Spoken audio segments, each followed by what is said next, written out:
Un día después de que Jorge Glass solicitó asilo diplomático formalmente a México, la Cancillería ecuatoriana reaccionó ante el pedido indicando que la concesión de un eventual refugio al ex vicepresidente no sería lícita, y así lo ha informado la autoridad diplomática de Ecuador a la embajadora mexicana en el país, Raquel Sherur, quien fue convocada a la Cancillería ecuatoriana en Quito, sin que esto significase que llamó a consultas.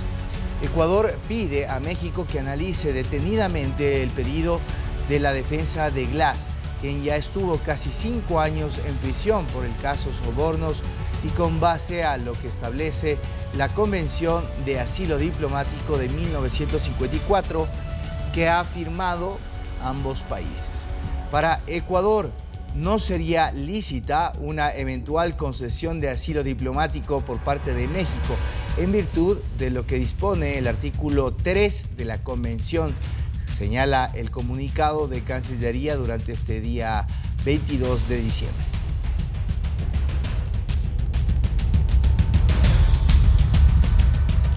El presidente de la Asamblea, Henry Kronfle, explicó los efectos de la sesión del Pleno del pasado 21 de diciembre, en la que no alcanzaron los votos para permitir un proceso penal en contra del ex vicepresidente Jorge Glass. Escuchemos lo que dijo. Nada. ¿Cuál es el estatus legal entonces del señor Glass? Exactamente el mismo que si no hubiese habido moción o no se hubiese tratado el tema. El estatus del señor Jorge Glass es exactamente el mismo. Y la pregunta es, ¿qué compete de ahora en adelante? A la Asamblea nada, notificar lo que pasó, única y exclusivamente, sin dar juicio de valor alguno, porque no podemos interferir en otra función del Estado. Pero sí estar vigilantes, y esto quiero ser muy claro, debemos estar vigilantes todos, absolutamente todos, la prensa, la Asamblea, la Fiscalía, el Gobierno, la Justicia, de ver qué pasa próximamente. ¿Y por qué digo que debemos estar vigilantes? Porque sin perjuicio de cuál sea el resultado de la investigación previa al juez que redactó esa providencia, soy del criterio de que esa providencia debe ser revocada. Debe ser revocada. Sin perjuicio si él continúa, ese juez continúa o no en el caso, la providencia debe ser revocada. Y eso soluciona el tema desde el punto de vista legal. Lo vamos a analizar junto a la asambleísta por el Movimiento Construye, Ana Galarza, quien ya se encuentra conectada con nosotros. Muy buenas noches, Ana. Gracias por este espacio con Latinoamérica. Te saluda César García. ¿Qué tal?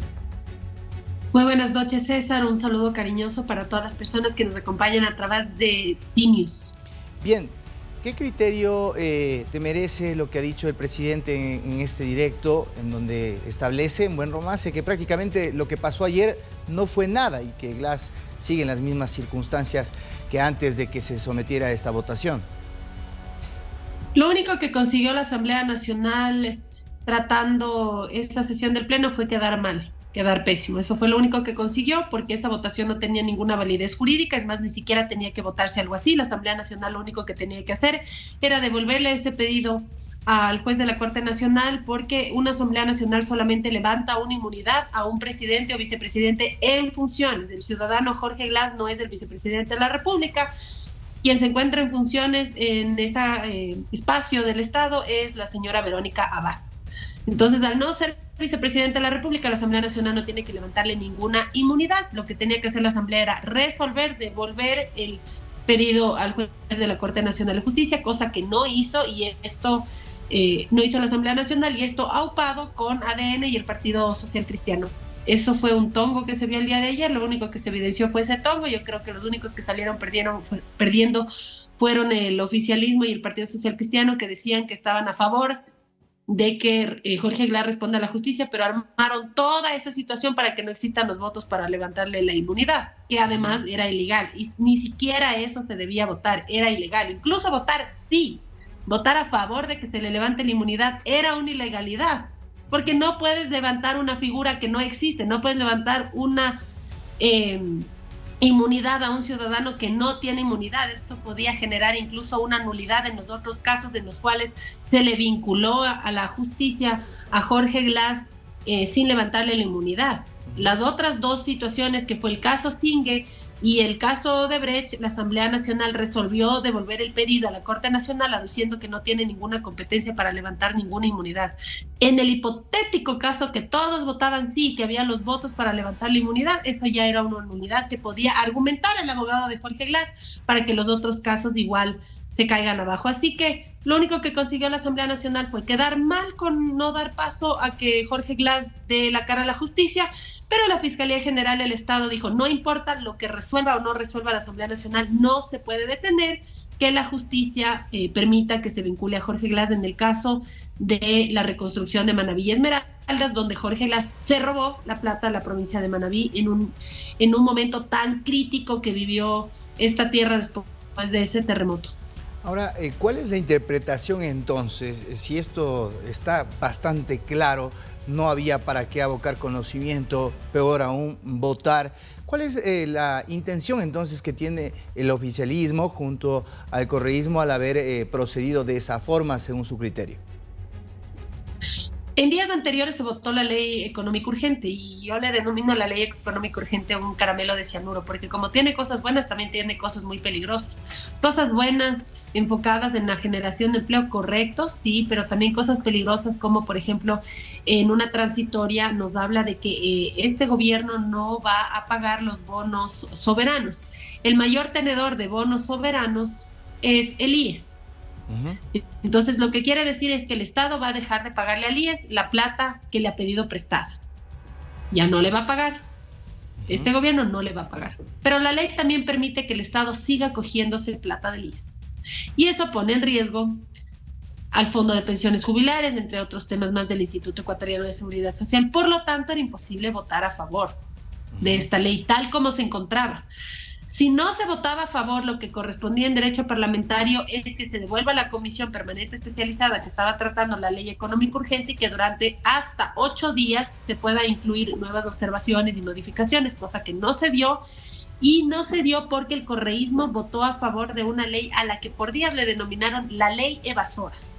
El correísmo criticó todo el tiempo el proyecto de ley económica urgente porque sí hay que reconocer que tiene cosas muy peligrosas para el país, pero terminaron votando a favor. Y esos votos a favor del correísmo fueron a cambio de que el gobierno, la Asamblea Nacional, les permita hacer lo que hicieron el día de ayer con el tema del enjuiciamiento de Jorge Glass. El presidente Daniel Noboa ha dicho no vamos a propiciar la impunidad, no vamos a pactar con delincuentes. Pero pactó con el correísmo, los amigos de Norero. Exactamente, es mi pregunta. ¿Qué criterio tiene usted sobre lo que ha afirmado el presidente ante esto que se denuncia? Pues a mí me da pena que quiera verle la cara a la gente.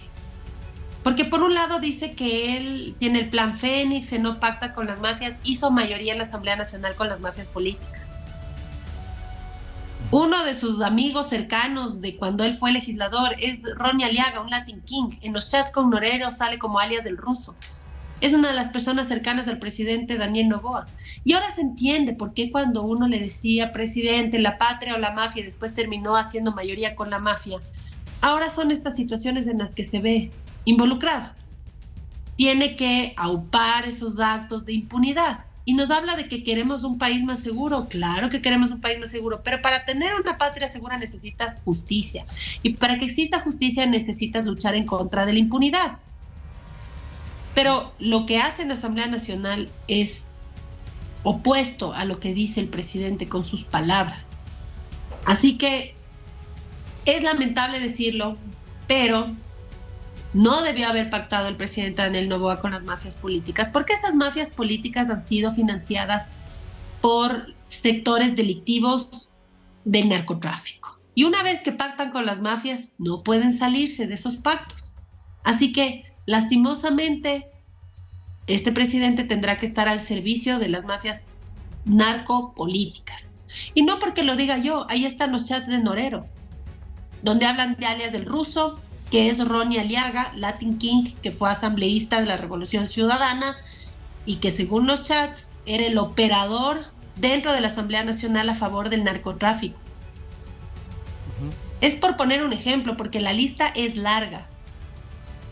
Ahora, Norero pagó el habeas corpus para que salga Jorge Glass de la cárcel. Qué benevolente, qué gran amigo. ¿usted cree que lo que está detrás entonces es un pacto en donde también estaba establecido que Glass pueda ir para México? Por supuesto que sí, ¿no se supone que el tema de la justicia también es parte de la Operación Fénix?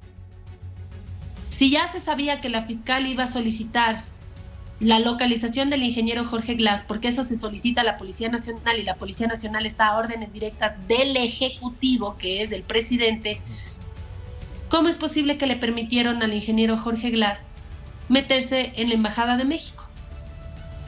Mónica Palencia decía que no había ninguna orden de aprehensión hasta el momento, entonces podía él movilizarse bajo Entonces sus él derechos adivinó. Jorge Glass es la Guga Ayala, es Walter Mercado, es un vidente. Él tiene una bola de cristal donde adivinó que iban a pedir que le retengan por motivos de investigación. No, él no adivinó. A él le dan la información. Y quien le da la información no es la fiscal Diana Salazar. ¿Me entienden? Okay. No es que adivinó Jorge Glass y fue a meterse de loquito en la Embajada de México. Ahora, Ana, le quiero preguntar sobre qué va a pasar de aquí en materia de gobernabilidad cuando el presidente ha presentado una ley de eficiencia energética. Por ejemplo, en esos temas, ¿cómo va a proceder Construye? Cuando las propuestas son buenas, indistintamente de quién sea el proponente, cuentan con nuestros votos a favor y nosotros hemos votado a favor en muchas ocasiones. De hecho, esta nueva Asamblea Nacional ha aprobado 6 leyes en lo que va del primer mes de funciones. Normalmente una ley a una Asamblea Nacional le toma 6 meses. Nosotros hemos hecho 6 leyes en un mes. ¿Qué significa? Que cuando hay voluntad política sí se le puede dar respuestas al país. Por ejemplo, aprobamos una ley de seguridad, de vigilancia y seguridad privada en la que el sector privado va a poder contribuir con la seguridad ciudadana. También aprobamos para que las Fuerzas Armadas puedan trabajar en conjunto con la Policía Nacional para que sean una fuerza todavía más grande y más potente en la lucha en contra de la delincuencia, porque en este momento Fuerzas Armadas lo único que estaba haciendo era el control de fronteras y control de armas. Y hay que decirlo, sí, estas instituciones son necesarias para la seguridad del país, pero ha habido falencias. Si hacen el control de armas, ¿cómo es posible que la delincuencia organizada esté armada hasta los dientes? Pero ayer hablaba Entonces, con el general... Sobre este tema hablaba ayer con el general Paco Moncayo y decía que quien está redactando esta reforma constitucional no conoce de qué establece la Constitución.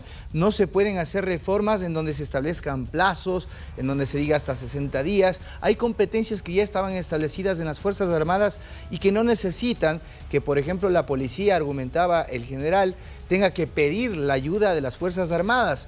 Decía, en resumen, no servirá para nada porque eso ya estaba establecido. ¿Cuál es el análisis que ustedes hacen sobre lo aprobado ayer o solamente es letra muerta? ¿De alguna manera va a poder ayudar? No es letra muerta, no es letra muerta.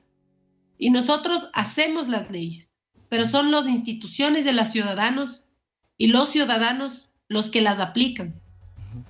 Será las Fuerzas Armadas, será la Policía Nacional la que tenga la facultad de aplicar ahora el hecho de que se les permita que trabajen en conjunto, porque en este momento no pueden hacer un trabajo en conjunto por las funciones que le da la misma Constitución.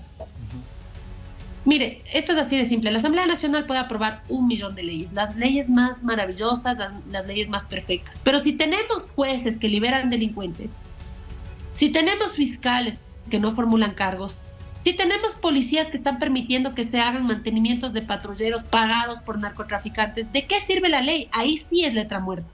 Y no es letra muerta porque la Asamblea Nacional no haya hecho bien su trabajo, sino porque no ha sido bien aplicada o no ha sido respetada.